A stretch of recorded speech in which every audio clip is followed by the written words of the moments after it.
Indira cut, Rajeev cut, തോന്നിയ പോലെ power cut, തോന്നിയ പോലെ പവർ കട്ട്, തോന്നിയ പോലെ പവർ കട്ട്, തോന്നിയ പോലെ പവർ കട്ട്.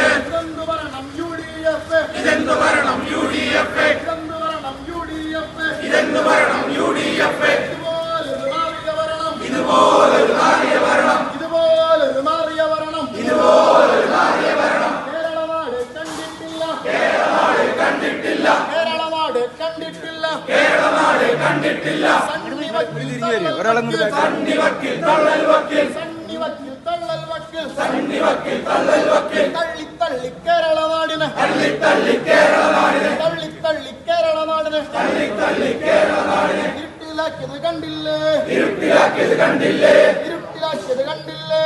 ഇരുട്ടിലാക്കിയത് കണ്ടില്ലേ. നാട് ഭരിക്കാൻ അറിയില്ലെങ്കിൽ, നാട് ഭരിക്കാൻ അറിയില്ലെങ്കിൽ നാട് ഭരിക്കാൻ ഈ KCB എന്ന് പറയുന്ന ഈ സംവിധാനം കേരളത്തിലെ ജനങ്ങളെ കൊല്ലുന്നതിന് വേണ്ടിയുള്ളതാണോ?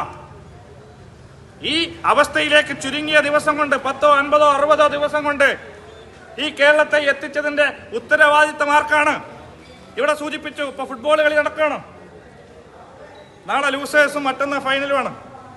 തർക്കമൊന്നുമില്ല, അർജന്റീന കപ്പടിക്കും. അതിനിപ്പോ ഏത് പ്രതിസന്ധികളെ നേരിട്ടാലും നമ്മൾ മുന്നോട്ട് പോകും. സ്പെയിനല്ല, ഏത് വലിയ ഫ്രാൻസ് അല്ലേ, ഫ്രാൻസ് വരുന്ന അല്ലേ ഇവിടെ അമലവിടെ എല്ലാ പ്രതിസന്ധികളെയും നേരിടും. അർജന്റീന കപ്പടിക്കും. പക്ഷെ എന്ത് വിശ്വാസത്തിലിരിക്കുന്നത്? ആകെ വിശ്വാസം മൊബൈലൊക്കെ ഫുള്ള് ചാർജ് ചെയ്ത് വെച്ചോളി. ഫൈനലി കാണിച്ച പവർ ബാങ്ക് കയ്യിലുണ്ടോ? വിശ്വാസം ഉണ്ടോ? അല്ലെങ്കിൽ ചാർജ് ചെയ്ത് വെച്ചോ.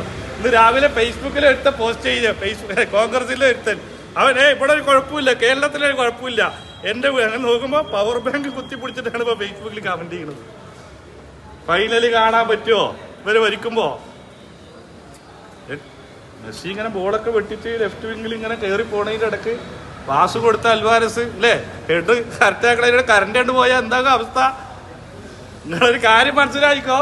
ഫൈനലിന്റെ ദിവസമൊക്കെ കളി നടക്കുമ്പോഴൊക്കെയാണോ 5 മിനിറ്റിൽ 5 സെക്കൻഡ് കറണ്ട് പോയാ അന്ന് ഞങ്ങൾ ഇങ്ങനെയല്ല വരിക. ഞങ്ങൾ മാത്രമല്ല, ഞങ്ങൾ ഈ നാട്ടിലെ ഫുട്ബോൾ ആരാധകരൊക്കെ ഒരു വരവ് വരും. അത് അത്ര സുഖമുള്ള വരവാവില്ല. തികച്ചും സമാധാനപരമായ ഒരു മാർച്ചാണ് ഇപ്പൊ ഞങ്ങൾ നടത്തുന്നത്. ഇതൊരു മുന്നറിയിപ്പാണ്. കേരളം അകപ്പെട്ട ഈ പ്രതിസന്ധി ചുരുങ്ങിയ ദിവസം കൊണ്ട് കേരളത്തിന്റെ എല്ലാ നേട്ടങ്ങളെയും, ആരോഗ്യ മേഖല, വിദ്യാഭ്യാസ മേഖല, വൈദ്യുതി മേഖലയിൽ രാജ്യത്തിനാകെ മാതൃകയായി നമ്മൾ സ്വീകരിച്ച നേട്ടങ്ങളെല്ലാം ഇതൊറ്റ ഒരു സ്വാഭാവിക പ്രതിഭാസം. ഇതിന് പിന്നിൽ ഇപ്പോ മറ്റേ ഇതിലുണ്ടല്ലോ, KSRTC ഒരു പദ്ധതി തുടങ്ങി, വനിതകൾക്ക് ഫ്രീ കൊടുത്തു. ഇപ്പൊ ശമ്പളം മുടങ്ങി, KSRTC എണ്ണടിക്കാൻ കാശില്ലാത്ത അവസ്ഥ വരും. അപ്പൊ വൈകാതെ KSRTC നിൽക്കും. പ്രൈവറ്റ് ബസ്സുകാർ ഇപ്പൊ കുറച്ച് പ്രയാസത്തിലാണ്. നിങ്ങളിതില് വൈകാതെ KSRTC എന്താവും? അപ്പൊ അത് നിർത്തും, പൂട്ടും. ഇപ്പൊ കറണ്ട് ഇങ്ങനെ കട്ടാണ്. അധിക പൂളിൽ നിന്ന് അധിക സമയത്ത് പീക്ക് ടൈമിൽ വൈദ്യുതി വാങ്ങേണ്ടി വരും. 70,000 അല്ലെങ്കിൽ 90,000 മുകളിലേക്ക് ഉപഭോഗം വരികയാണ്. അപ്പൊ പറയണ ബസ് നിങ്ങൾ അയൺ ചെയ്യണ്ട. ആരാ പറയണത്?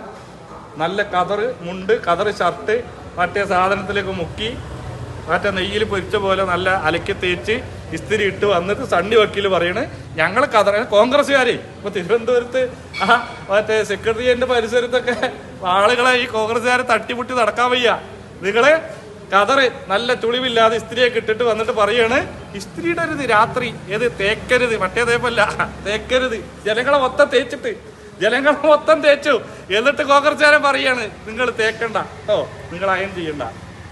AC 25 ഇട്ടിട്ട് 1 മണിക്കൂർ, അത് കഴിഞ്ഞാൽ ഓഫ് ആയിക്കോളും. അവ സുഖിച്ചിങ്ങനെ വണ്ടിയിൽ പോകുന്നു. അവിടെ AC, വീട്ടിൽ AC, നാട്ടിലാകെ AC, ആകെ സുഖലോലുപരായി അൽഫാമും കുഴിമന്തി മറ്റേ കഴിച്ചിട്ട് പറയണം AC ഉപയോഗിക്കണ്ട, വീട്ടിൽ ബൾബ് കത്തിക്കണ്ട, ഫ്രിഡ്ജ് ഉപയോഗിക്കണ്ട. ഈ പ്രതിസന്ധിയെ മറികടക്കാൻ എന്താണ് മറുമാർഗമെന്ന് ആലോചിക്കപ്പോഴും തയ്യാറായിട്ടില്ല. ഇതിന് പിന്നിൽ ഒരു ഗൂഢാലോചന ഉണ്ട്, മറ്റൊന്നുമല്ല. KSEBയിൽ ഗൂഗിൾ പേയിൽ ബില്ലടിക്കുന്ന ആളുകളുണ്ടാവും. അപ്പൊ KSEB ഓഫീസിലൊന്നും പോകണ്ട ബില്ലടക്കാൻ അല്ലേ? നിങ്ങൾ അതിലിങ്ങനെ ആദ്യം എടുത്ത A വരും. ഏതാണ് A തുടങ്ങുന്ന ലെറ്റർ? ആരാ? അദാനി.